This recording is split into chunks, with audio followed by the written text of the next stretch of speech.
शिंदखेडा व धुळे ग्रामीणचे आमदार स्वर्गीय अण्णासाहेब दवा पाटील यांच्या जयंतीनिमित्त शक्तीस्थळी अभिवादन करण्यात आले।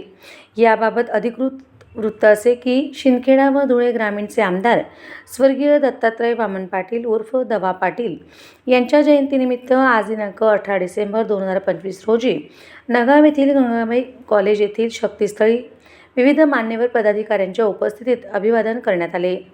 यावेळी धुळे ग्रामीणचे आमदार राघवेंद्र उर्फ राम भदाणे, माजी जिल्हा परिषद अध्यक्ष बाळासाहेब मनोहर भदाणे, नगाव लोकनेते सरपंच ज्ञानज्योतिताई भदाणे, सौ वैष्णवी राघवेंद्र भदाणे, अनित पाटील, सौ वैशाली पाटील, चिरंजीव कुबेर, कृष्णा अथर्व, संपूर्ण भदाणे परिवार यांच्यासह अनेक विविध पक्ष संघटनांचे पदाधिकारी, नगाव एज्युकेशन सोसायटीतील सर्व कर्मचारी, आमदार, शिक्षक, शिक्षकेतर कर्मचारी म्हणून कार्यकर्ते, पदाधिकारी यांनी या ठिकाणी अभिवादन केले।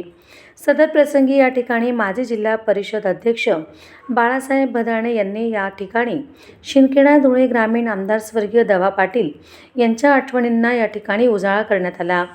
ज्या शेतकऱ्यांसाठी नेहमीच अण्णासाहेबांनी या ठिकाणी हिताचे प्रश्न सोडविले, त्यांचाच वसा पुढे या ठिकाणी राम भदाणे हे चालवित असल्याचा देखील त्यांनी व्यक्त केला।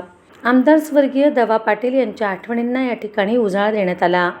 ज्या शेतकऱ्यांसाठी नेहमीच अण्णासाहेबांनी या ठिकाणी हिताचे प्रश्न सोडविले, त्यांचाच वसा पुढे या ठिकाणी राम भदाणे चालवित असल्याचा देखील त्यांनी व्यक्त केले। तर या ठिकाणी मोठ्या संख्येने कार्यकर्ते, पदाधिकारी उपस्थित होते।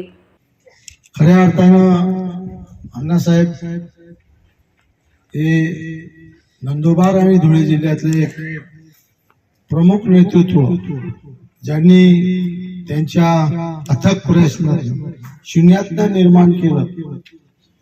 अण्णासाहेबांची परिवाराची हालत अत्यंत गरिबीची होती आणि अत्यंत गरिबीच्या हालतीमधून अण्णासाहेबांनी हे सगळं विश्व या ठिकाणी उभं केलं, या जिल्ह्यामध्ये सेवा देण्याचं काम केलं।